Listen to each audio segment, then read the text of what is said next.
Dear students, we'll start with the next part of the usages that take a singular verb.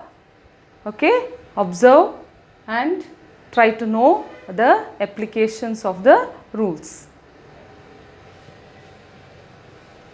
So here I have taken specifically the usages which are very important in our day-to-day conversation, written language, and also when it comes to your exam point of view. So I have mentioned many usages here, but again I will take it part by part. So we will see what are the usages that I am going to cover. A singular verb is used when any of the following is the subject of a sentence. So a singular verb will be used when any of the following usages is the subject of the sentence. So there are so many usages, we will just go through once, but the discussion will go on part by part. Anyone, another, anybody, each, either, every, everybody, everything, neither, nobody, none, somebody, something, and someone. So all these usages can be the subject of the sentence.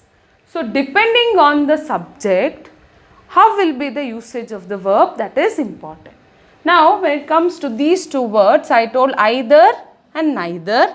You can also pronounce it as either, neither. There are two pronunciations, you can use any one.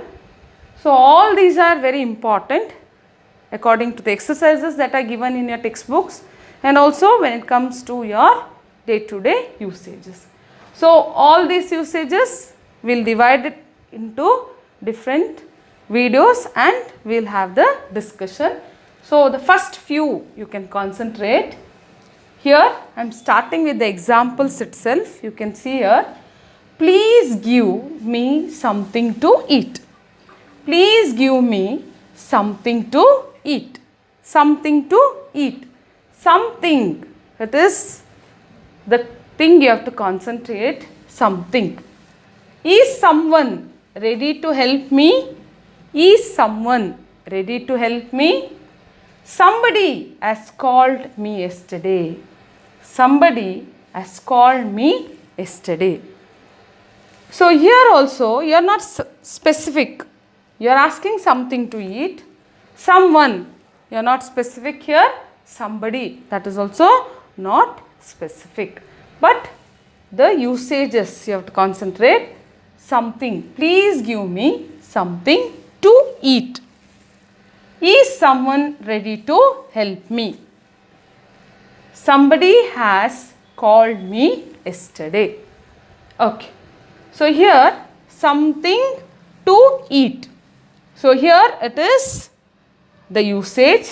Next one, is someone. Is someone. So again it is the singular form when it comes to the verb. Somebody has. Yes. Here also it is the singular form. So see the explanation. Someone and somebody and also something are the usages, or you can see here someone and somebody are both used to refer a person. It is used to refer a person who is not known or specified. You don't know who it is. It's not known, or specifically you don't know which person. That's why I have taken only these two, someone and somebody. So when you are not specific or you are not known, you use this usage. The only difference is that someone is more formal than somebody. Someone is more formal, means it's a formal way of usage or formal way of speaking. Instead of telling somebody, when you tell someone, it is more formal. So you can use the word somebody or you can use the word someone. So no problem, but someone is more formal. But you have to see here that when you are using someone and somebody, you are not very specific and it is unknown, and usually it takes the singular verb. Is someone, you cannot ask it as are someone. Is someone ready to help me? So it takes the singular verb. Somebody has. Somebody, again it takes the singular verb. Now when it comes to this, we are telling about something which is not specific. So here also, please give me something to eat. Something to eat. Please give me something to eat. So here you have singular, and the verb here also it is singular. So this usage, concentrate all these usages, that is someone, somebody and something, they take the singular verb. Next one, see the examples. First I have given you the examples. Anybody is welcome to join the match. Anybody is. I can do anything to help you. I can do anything to help you. Has anyone got a pen? Has anyone got a pen? So here also it is singular verb.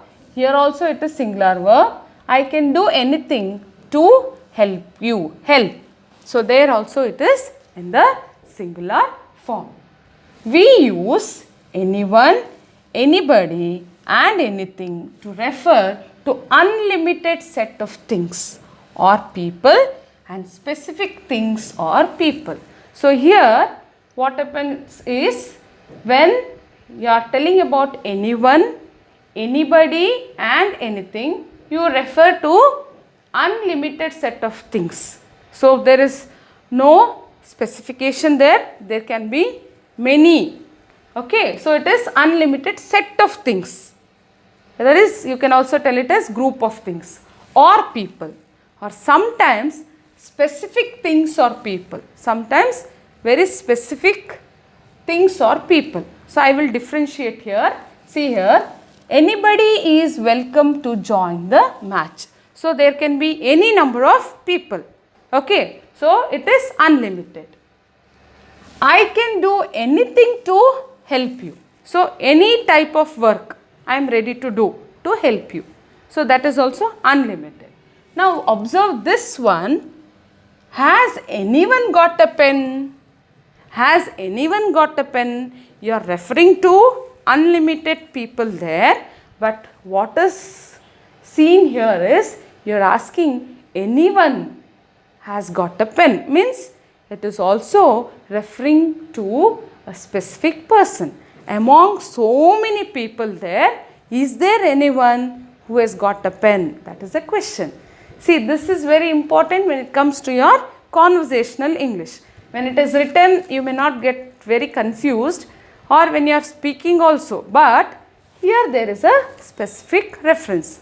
I am just telling you the difference because I have given you the explanation here. So there can be specific reference, or it can be the reference which is to unlimited people or things. So for all this, anybody, anything or anyone, you have to take the singular form of the verb. The next one, everybody. Everybody is waiting for your approval. Everyone wants to know your opinion.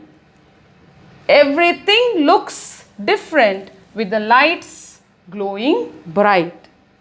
We searched the key everywhere but didn't get it. We searched the key everywhere but didn't get it. So see here, everybody is.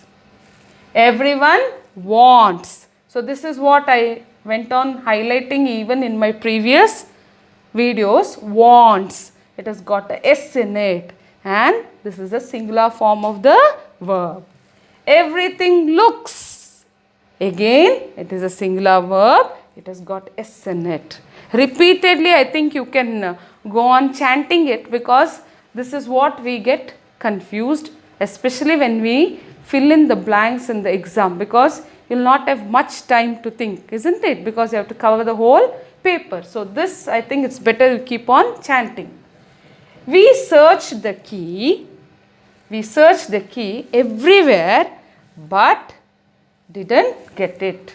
We didn't get it. So here you have to observe that everybody, everyone, everything and everywhere you are using the singular verb. We use everybody, everyone, everything and everywhere to a total number of people, things and places. Total number of people, everybody. Then everyone, total number of people. Everywhere, it refers to the places. Everything, it refers to the things. So when you are referring as a whole, then it is very sure that you are using the singular verb. So these are the aspects what I have covered here. In the beginning I had so many, usages, a set of usages, but from that I have taken only few usages so that the usages will be very clear. The next part of those usages will be continued in the next video. Keep seeing and revising things, and as I have told, it's better you can keep on chanting the usages, or you can see the applicability of the usages when you go through your lessons or your exercises or when you read the newspaper. Thank you.